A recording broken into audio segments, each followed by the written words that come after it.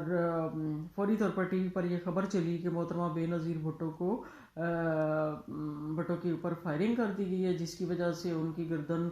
پر گولی لگی ہے اور ان کو فوری طور پر جنرل ہاسپٹل میں منتقل کیا جا رہا ہے اور وہ خیریت سے ہیں۔ اور ساتھ ہی یہ خبر ہوئی کہ وہاں پر 2 دھماکے ہو گئے ہیں کہ جس میں بہت زیادہ لوگوں کی تعداد جو ہے وہ لقمہ اجل بن گئی ہے، لیکن ساتھ ہی کوئی 5 سیکنڈ کے اندر یہ خبر آئی کہ محترمہ بے نظیر بھٹو جو ہے وہ اپنے زخموں کی تاب نہ لاتے ہوئے ان کو شہید ہو گئی ہیں اور گولی لگنے کی وجہ سے، اور ساتھ ہی 1 سیکنڈ کے اندر یہ خبر آئی کہ محترمہ بے نظیر بھٹو جو ہے وہ دھماکے کے نتیجے میں شہید ہو گئی ہیں۔ بہرحال اللہ تعالیٰ جانتے ہیں کہ کیا ہوا، لیکن بہرحال یہ تھا کہ بے نظیر بھٹو کی زندگی کا وہاں پر اختتام ہوا، اور جنرل پرویز مشرف کے 8 سال 9 ماہ اور 6 دن کے دور اقتدار پر نظر ڈالتے ہوئے اگر ان کا کوئی ناقابل معافی جرم دیکھا جائے عوام کی نظر میں تو وہ یہ تھا کہ بے نظیر بھٹو کی حفاظت نہیں کر سکے اور اس کی جان لے لی۔ اس کے بعد اگلا ہے جی انتخابات 2008۔ یہ انتخابات جو تھے وہ پہلے سے پلان تھے اور سب تیاریاں مکمل تھیں، لوگوں کی ڈیوٹیز وغیرہ بھی آئی اسٹل ریمبر کے لگ چکی تھیں، لیکن ان انتخابات بے نظیر کے جو تھا وہ قتل، اس میں پھر ایک دم سے سلسلہ یہ ہوا کہ نواز شریف نے بھی ایون فوری طور پر انتخابات کے بائیکاٹ کا اعلان کر دیا۔ وہ فوری طور پر اس جگہ پر پہنچے اور ہاسپٹل میں بھی آئے اور پھر بے نظیر بھٹو کی جسد خاکی کو وہاں سے روانہ کیا، تو اس وقت بالکل ایسے لگ رہا تھا جیسے کہ وہی ان کے بھائی ہیں۔ تو لیکن جب بے نظیر کی میت جو تھی ان کو روانہ کیا گیا کراچی اور ان کی فیملی وہاں پر پہنچی، اور اس کے بعد کچھ سنبھلنے کے بعد ان کے شوہر آصف علی زرداری نے یہ اعلان کیا کہ ہم انتخابات کا بائیکاٹ کبھی بھی نہیں کریں گے، بلکہ ہم پہلے سے زیادہ بھرپور طریقے سے انتخابات میں حصہ لیں گے اور محترمہ کے خوابوں کو پورا کریں گے۔ اور کچھ لوگوں کا یہ بھی کہنا تھا کہ بے نظیر کی جو وفات ہے یا شہادت ہے